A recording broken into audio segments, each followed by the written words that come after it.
la vis comment, cette notoriété qui commence à arriver? Parce que je te vois parfois dans un mode influenceur avec... j'ai identifié, je ne sais pas si c'est vrai, mais un côté placement de produit parfois. Ouais. Comment tu le vis, ça? C'est quelque chose de flatteur? C'est quelque chose de Ouais. recherché? Ou qui arrive un peu Alors naturellement? flatteur, oui, clairement, parce que, tu as toujours le syndrome de l'imposteur, hein. Tu dis: «Pourquoi moi?» et cetera et tu te dis: «Bah, c'est peut-être que maintenant, le travail a payé, quoi. J'ai fait quelque chose» et du coup, tu en prends conscience, donc ça te fait plaisir, donc flatteur, clairement. Stratégie, non, parce que je pense que ce type de projet, si c'est une stratégie, ce sera forcément mauvais.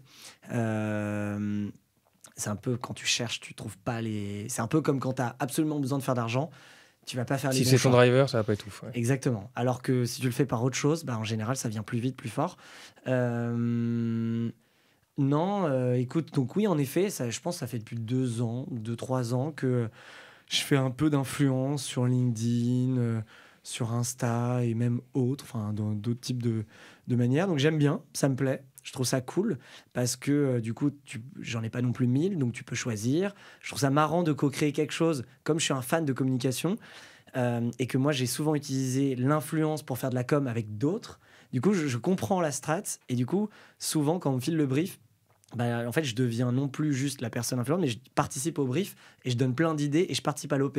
Ça me plaît encore plus. Je dis, mais en fait, il faut la faire comme ça. Ah ouais, t'as prévu. Là, je vais en faire une là, pour un vélo qui s'appelle Moto. Bon, en l'occurrence, je suis investisseur dedans, donc ça m'intéresse encore plus. Mais du coup, je suis devenu co-partenaire avec la personne en marketing qui pilote l'OP. Parce que ça, en fait, j'adore ça. Donc non, c'est sympa. Écoute, ça peut permettre de faire un petit revenu complémentaire. Ça fait des produits sympas et non, je trouve que ça ouvre l'esprit, c'est intéressant, mais c'est pas un Et en plus, tu objectif, arrives c'est à pas une choisir strat. l'univers et Tu rester dans le tien, choisis quoi. et voilà et le but, c'est que si je choisis, c'est que c'est dans mon univers, ça doit être raccord. Donc non, franchement, j'aime bien et si je peux en faire plus, j'en ferai plus parce que je trouve ça intéressant de co-créer du contenu. En fait, c'est de la co-création de contenu. Hem, je crois énormément au fait que les entrepreneurs sont des influenceurs, et longtemps, j'ai eu une idée de monter une sorte d'agence, d'influence pour les entrepreneurs parce que certes, on n'a pas une communauté comme les influenceurs de millions de personnes ou centaines de milliers. Par contre, on a une audience très qualitative. Moi, je sais aujourd'hui que, tu vois, mon compte Insta, je dois avoir 4000 followers. J'ai jamais cherché à l'augmenter ni quoi que ce soit, c'est naturel.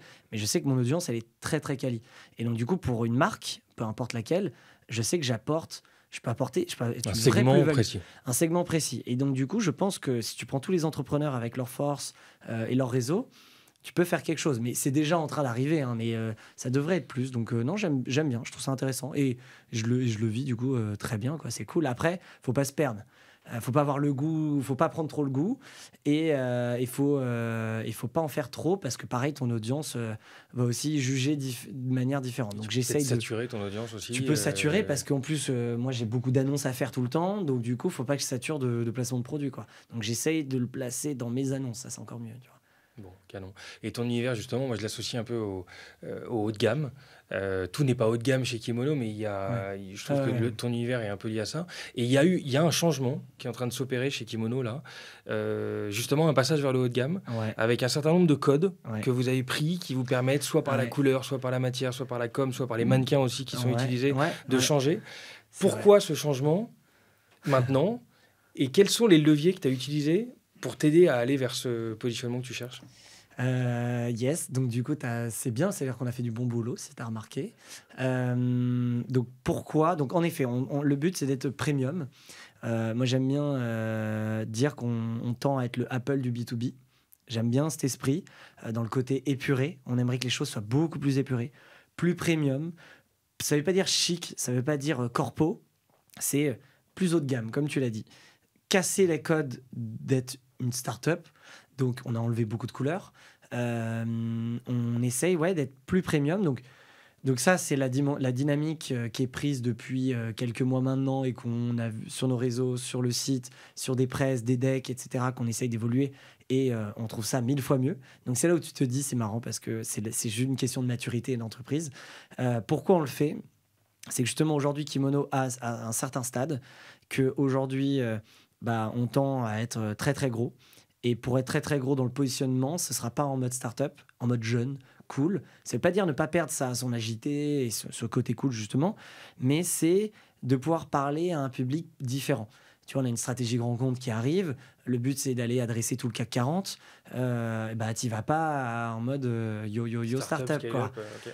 Ça veut pas dire que c'est mauvais. C'est juste que nous, on est déjà passé par cette étape. Et du coup, c'est dans la maturité, tant stratégie, commerciale, communication, on a envie de cette posture. Ça a été difficile pour moi de l'accepter. Mais c'est moi qui ai voulu le changement, mais de me dire ah merde, ça y est, on va perdre, donc du coup toute notre image de marque va s'effondrer. C'est une grande peur. Mais en fait, j'ai remarqué, je me suis dit, mais en fait, pas du tout. C'est logique, c'est ce qu'on a envie, c'est ce qu'on a envie d'être. Et t'écoutes, en fait, tu vois, il n'y a pas plus simple comme réponse de dire que c'est ce qu'on a envie de faire maintenant, tu vois. Donc, tu suis tes envies, tu as envie de faire un rebranding, d'évoluer sur du beaucoup plus premium, et bah, let's do it. Et on sait que ça va nous aider d'un point de vue commercial, ça va nous amener peut-être justement d'autres profils, d'autres clients, d'autres partenaires, une meilleure légitimité sur plein d'autres sujets. Donc voilà, c'est une envie profonde et du coup une stratégie qui en découle. Et on aime bien dire qu'on est un peu le Apple du B2B dans l'expérience, dans le côté épuré premium et dans le côté écosystème où tout est entre Donc ça amène peut-être un changement de positionnement tarifaire aussi de votre côté. Ouais, on a toujours été haut de gamme dans notre positionnement tarifaire. Donc ça le conforte. Et après, en revanche, changement un peu de cible clientèle. On n'a pas toujours parlé beaucoup du CAC 40 chez Kimono. Non. Ça correspond. Je pensais à toi récemment quand tu vois la baisse des investissements, la baisse du. Enfin, on a vécu quand même des années de malade sur lesquelles toi, tu as surfé de dingue. Mais c'était une course au recrutement, à l'équipe qui aura la plus grosse. Et voilà. Et ça, tu as surfé dessus. Maintenant, est-ce que toi, tu sens que ça se tarit et tu te dis, bon, les gars, on va avant qu'un Payfit nous relance, machin, ça va prendre du temps. Donc, il est temps de se rapatrier. Et ça correspond un peu à un changement de marché, de positionnement. Alors, pas vraiment, même si du coup, ça conforte. En vrai, on a gardé volontairement cette image de communication. On a des clients startup, mais dès la deuxième année, on avait déjà plein de grands groupes, plein de PME que personne ne connaît. Donc très rapidement, les startups a été 20-30% de nos clients. Mais c'était nos clients images. C'est comme ça qu'on a eu les grands groupes. Donc ça, on l'a gardé. Et c'est ça qu'on va un peu changer. Et donc en fait, dans la dynamique d'aller chercher plus de grands comptes, certes, on ressent forcément une baisse du marché dans les startups. Il y a moins d'investissement, donc il y a une crise. On va pas se le cacher. Donc du coup, mais nous, c'est pas une réaction en disant oh, mince, on va perdre tous nos chiffres, on va là-bas. C'est de base, on a déjà nos segments, nos industries depuis toujours et dont le CAC 40. C'est juste qu'on s'est dit, on les travaille pas assez ces comptes. On a bossé peut-être avec tout le monde, mais one shot, des petits trucs, et que là, moi, j'ai envie de rentrer dans vraiment apporter de l'impact en tant que culture designer. J'ai envie qu'on transforme des grosses boîtes. J'ai envie qu'on arrive et que... Avec des projets de malade, quoi. Des projets de malade, en fait. C'est plus... on a envie de monter en niveau de projet pour qu'on réfléchisse plus, pour qu'on level up, pour qu'on aille encore plus loin dans nos propositions. Tu sens que tu peux les faire. Et qu'on est prêt. On a l'équipe. En fait, on est l'équipe, on est prêt et on a envie d'aller plus loin. Donc, c'est pour ça que qui sont ces personnes? C'est notamment les grands groupes. Et on a envie d'aller les séduire, on a envie d'aller les chercher. Et c'est plus cette dynamique. Donc, ça conforte l'idée, mais c'est pas lié à ça parce qu'au final, en vrai, il y a quand même quelques startups qui vont bien et elles sont toujours présentes, quoi. On bosse toujours avec. Bon, on a l'impression que quand on t'entend, on se dit, bah oui, t'es un mec assez chargé, un mec avec pas mal de projets. Mais en fait, il faut comprendre qu'on a abordé qu'une petite partie des sujets. On n'aura pas le temps de les voir. Parce que toi, tu es investisseur d'un paquet de trucs. Je pense, on parlait de Premium et de projets un peu dingues. Là, je pense à la Villa Maria, de laquelle je passe souvent à Bordeaux. T'es déjà allé? Non, je suis passé devant. Je suis jamais rentré. Viens, la prochaine fois. J'y suis allé en vacances, donc j'avais pas de quoi bosser. Mais avec plaisir pour y aller. À entrer. Avec grand plaisir, parce que pour le coup, extérieur comme intérieur, c'est un truc qui parle. Mais ça, voilà, c'est un sujet comme un autre. C'est un bureau pour petite parenthèse. Smart coworking de France, peut-être. Ouais, c'est un des plus beaux bureaux. C'est un ancien hôtel particulier qu'on a retapé en bureau à Bordeaux avec une piscine, un boulodrome, 100 postes de travail et qui cartonne. C'est génial, quoi. Bon. Ça, et après, je pense au paddle. Moi, j'ai migré de Genève à Madrid il n'y a pas longtemps. Ah, bien. Je commence à gentiment être picousé au truc. Et toi, ça fait longtemps que tu es picousé. C'est un sport qui est venu d'Espagne, qui se développe à fond en France et toi, tu n'y es pas pour rien parce que toi, tu es très proche de l'univers, tu es très proche aussi de certains sponsors, je pense à Babola qui te sponsorise, tu as monté parce que tu t'ennuyais un peu une ligue qui est passée de dizaines à centaines de personnes, non milliers, d'accord. Ouais. Donc voilà, une ligue que vous pouvez suivre sur Insta, le compte d'Olivier. Blue Athletics. Go Athletics. Blue Athletics, première ligue amateur en France de paddle. Après 2 ans et demi, on a plus de milliers de joueurs qui jouent toutes les semaines. Et c'est quoi une ligue? Une ligue, c'est un tournoi qui dure 2 mois. En tout cas, il y a plusieurs formats, mais le format confiancement, c'est 2 mois. Tu as une rencontre hebdomadaire, donc un match par semaine, phase de poule, phase finale, et à la fin, un dîner, une cérémonie de remise des prix, et tu recommences. Et il y a différents niveaux, différents clubs, différentes villes, et tout ça mis bout à bout commence à faire du monde. Ouais. Et toi, tu es une ligue dans cet univers entre les sponsors. Je me rappelle que tu avais été invité aussi à l'autre bout du monde pour inaugurer par le Club Med des paddles. Donc, qu'est-ce que tu veux en faire de ce truc-là? Comment tu vois les choses? Quelle place ça a? Parce qu'il y a forcément du business qui va suivre. Si c'est pas déjà le cas. Ouais, c'est déjà le cas. Aujourd'hui, c'est un très beau business. C'est ma grande question du moment. Parce que... ma grande question, j'ai la réponse, mais j'ai appris avec le temps, donc de par ma nature créative et autres, que on peut pas faire 2 choses en même temps très bien. Ça, c'est évident. Aujourd'hui, je suis commit sur Kimono et je veux le pousser jusqu'à encore. Il y a encore de la marge. J'ai envie de le pousser. Blue Athletics, c'est arrivé. À la base, c'était juste des parties entre potes. Et comme j'avoue, je sais pas faire, entre guillemets, c'est horrible et ça fait très hautain de dire ça, mais je sais pas faire les choses à moitié. Et tout de suite, dans une chose... C'est pour ça que peut-être on fait le lien avec la passion. C'est qu'en fait, moi, que ce soit une passion ou autre, tout de suite, je vois le business derrière et je vois l'ampleur du truc. Donc si ça me passionne, je vais y aller 1000 fois plus vite. Et du coup, le paddle m'a passionné. Je me suis rendu compte le potentiel de marché que c'est, de business que c'est. Donc je me suis dit, vas-y, on va attaquer, on va faire ci, ça. Et là, j'ai fait, je pense, 5% de la vision Blue Athletics. Un peu comme Kimono, je sais exactement comment amener. Mais là, t'es coincé parce que tu vois où on peut aller. Et je suis coincé. Tu sens que et tu donc peux j'ai le une faire. Frustration énorme, c'est que j'ai déjà 2 ans et demi dans les pattes, donc du coup j'ai la notoriété, l'expertise, le réseau, je sais exactement les business qu'il faut ou comment scaler le business. Il n'y a plus qu'à. Sauf que ce ne sera pas moi, parce que je ne peux pas me dédoubler et ce serait une erreur de courir trop de lièvres, quoi. Voilà. Et donc du coup, mon but c'est de trouver quelqu'un qui prenne ce flambeau de manière opérationnelle et qui exécute. Et moi, je transmets tout. Je suis partie prenante, bien sûr. Je lâche pas l'idée. Partie prenante, mais j'ai quelqu'un qui exécute quotidiennement. Et là, on crée un truc de dingue. Donc, je suis tiraillé. Je suis frustré tous les jours. T'es à bout touchant, quoi. A priori, t'es à bout touchant. Ça devrait bouger. Ça va le faire. J'ai quelques pistes. Mais là, je vais beaucoup plus lentement que ce que je m'étais fixé. Mais c'est déjà énorme. À la base, c'est juste un hobby, quoi. Donc, t'imagines... là... non, mais parfois, je me dis, mais... Pourquoi? Et au final, l'écosystème, ça rejoint tout. Le kiff, le sport, les potes, le business, parce que j'ai fait beaucoup de business avec mes joueurs maintenant. Il y en a qui sont clés en kimono. Puis il y a une notion de sap aussi, de fringue. Une notion de fringue. En fait, tout se rejoint. En fait, maintenant, toutes mes idées, j'essaie de les faire connecter ensemble. Et j'ai un autre projet qui arrive dans les Defenders. J'en ai parlé nulle part. Mais ça arrivera l'année prochaine. Je veux investir. Ça va être pas mal. On va être des préparateurs de Defender. Et je dis on parce qu'en fait, un mec un jour m'a prêté son Defender, m'a loué son Defender.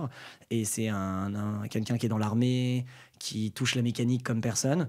Et moi, je lui ai dit, moi, je suis fan des vieux Defender. Il y a une grosse demande. Il faudrait créer une super marque, comme il y en a qui existent, mais faire différent et casser les codes. Du coup, on s'est dit, viens, on crée. Et là, on a trouvé... Là, on a vendu notre premier. Okay. Donc, du coup, on a acheté, préparé... Une base ancienne? De quoi? Une base ancienne, pas une nouvelle base les anciens. Les anciens. C'est vraiment les anciens. Les vrais rétros. Et on l'a préparé, travaillé. Donc, un peu comme Deus s'est lancé à l'époque. Donc, il y aura une dimension de marque, une dimension de com, une dimension de réseau, lifestyle. Et donc, du coup, j'essaie de connecter tout pour qu'en fait, mes efforts... mon effort sur un marche pour tout. Et du coup, ce qui fait que du coup, j'ai pas besoin de passer trop de temps. Tu vois, tout se nourrit, quoi. Et mon premier client, ça c'est énorme, mon premier client du Defender, c'est un mec de ma ligue de paddle. Donc tu vois, tout est lié, tout le temps. C'est fou. Ça simplifie un peu les choses parfois, dans ce monde qui peut être un peu complexe. Mais on les pousse, on va les chercher en fait. Bon, à suivre. Et elle a un nom, cette marque, ou pas encore? Ouais, Dunes Mécanique. Bon, j'en suis un paquet. Il y en a plusieurs, des préparateurs. Il y en a plein. Et ils sont très forts, donc ça va être dur, mais nous, on sait ce qu'on veut faire. Déjà, on sera 2 fois moins cher que le marché. Parce qu'ils se gaffent pas mal. C'est pas ton positionnement premium, ça qui parle, l'important. Non, je sais, mais on sera quand même haut de gamme, mais on sera 2 fois moins cher. C'est-à-dire, au lieu d'être à 200 000, on sera à 100 000, tu vois, ce qui est déjà très cher. Mais par contre, en termes de marque, ça va être encore un autre level. Et pas électrifié. Ça existe aussi. Ouais, les nouveaux, les rétros, ils sont pas électrifiés malheureusement, donc un peu complexe. Donc c'est plus des objets de collection, quoi. Il y a des marques qui le font. Il y a une boîte qui rétrofit les anciens. Ah, génial. Mais ça coûte une blinde, évidemment. Peut-être qu'on y arrivera un jour. En tout cas, ça existe. Mais on n'a plus le bruit. Merci pour ces éléments. On passe à quelques questions rapides. Allez. Et après, je te laisse. Quelle est la chose dont tu es le plus fier aujourd'hui ? Grosse question. En vrai, toutes mes expériences je pense la personne que je suis devenue. Si on revient 15-20 ans, j'avais une vraie ambition, une vraie envie. Je me suis beaucoup posé de questions, j'ai beaucoup réfléchi, je me suis beaucoup tiraillé, j'ai testé tellement de choses, j'ai échoué tellement de trucs. Et je pense qu'aujourd'hui, la personne que je suis devenue, grâce à mes aventures pro et perso qui m'ont nourri, je suis hyper fier de ça, donc j'espère la conserver un maximum de temps. Cette cohérence et cet univers que tu Cohérence, voilà. Alors après, donc là, c'était très égocentrique, mais sinon, l'autre chose dont je suis plus fier, c'est Kimono, c'est une aventure exceptionnelle. Franchement, je vois pas comment refaire un truc comme ça avec En fait, c'est tellement compliqué. Ce qu'on a fait, ça paraît simple, c'est tellement complexe, et on l'a rendu cool, sympa, et avec une équipe incroyable qui s'éclate. Je dis, c'est dingue. Et donc, moi, tous les jours, je me dis, mais fierté, quoi. Et peu importe. Pas sûr d'être capable de le refaire. On va essayer, bien évidemment. Le but, c'est de faire toujours mieux, toujours plus. Mais il y a eu un alignement de quelque chose qui s'est passé, qui est dingue. Et ça, c'est ma plus grande fierté. Et il y aura plein d'autres choses. Bon, il y a une phrase qui me vient, qui est sûrement un peu, qui vaut ce qu'elle vaut, mais j'ai lu un article de Ralph Lauren il n'y a pas longtemps, qui disait, parce que lui, il arrive un peu en fin de vie, il a un peu le temps du recul, et lui, il dit, le truc de dingue dans ma vie, c'est que j'ai vraiment vécu la vie que je voulais. Et il y a un peu de ça chez toi. Et ce que je disais avant, c'est un peu ça. C'est un peu ça. Je vis exactement la vie que j'ai envie de vivre et j'espère le conserver le plus longtemps possible. Et même si elle n'est pas ce qu'on appelle, c'est pas l'idéal ni la perfection, mais en fait, ça change au fil des années. Mais ouais, c'est clairement ça. Je pense que c'est ça la plus grande fierté. Qu'est-ce qui te demande le plus d'efforts aujourd'hui et on ne soupçonne pas que ça en est ? De tout caler.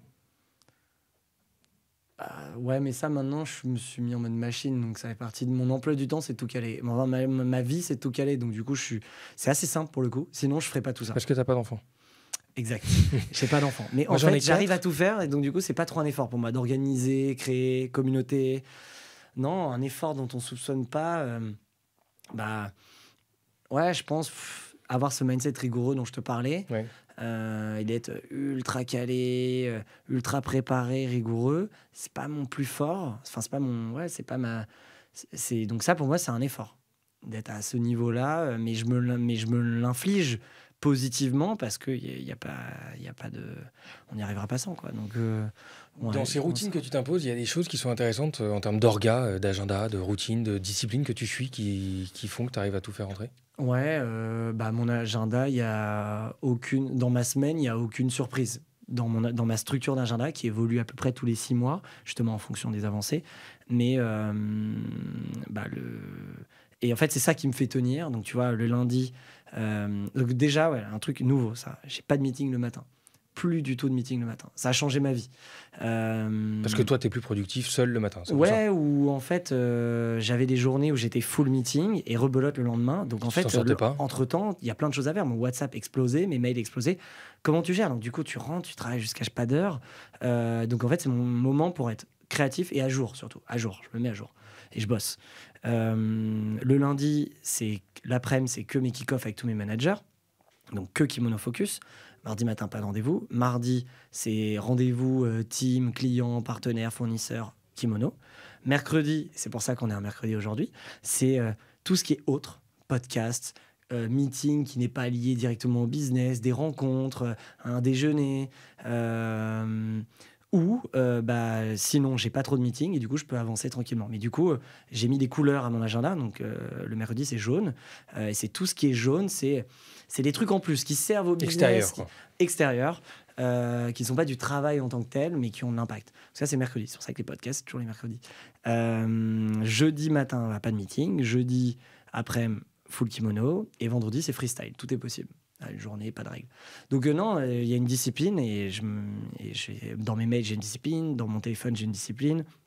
Donc j'essaie d'être discipliné un maximum, tout le temps. Sinon, tu tiens pas, quoi. Mais en gardant cette légèreté et que si cette discipline le loupe un jour, ne pas être frustré, ne pas tout remettre en question et être OK, tu vois. C'est quoi la discipline du téléphone ? C'est en fait, je prends téléphone, c'est plus WhatsApp. En fait, je travaille beaucoup sur WhatsApp. Donc, j'ai une grosse discipline là-dessus, c'est-à-dire que je dois avoir répondu à tout dans les 48 heures.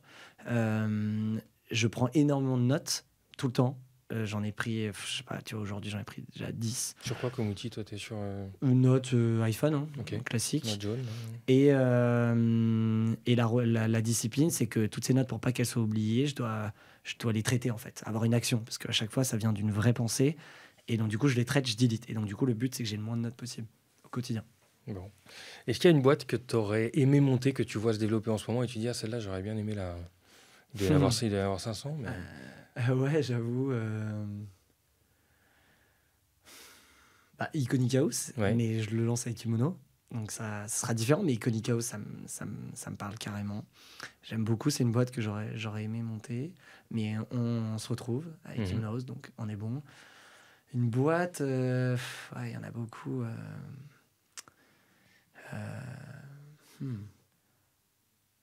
Kimono, hein. Franchement, souvent, je reviens, quand on regarde l'herbe et on pense qu'elle est plus verte ailleurs, on revient souvent, en fait... Vu que tu es un peu hybride, finalement, c'est celle-là. Je fais plein de choses, j'aime bien ma boîte. Il y a un truc que tu aurais fait différemment si tu l'avais compris plus tôt ? Tellement de choses. Tellement de choses, mais une certaine insouciance, une certaine naïveté te fait faire des choses incroyables.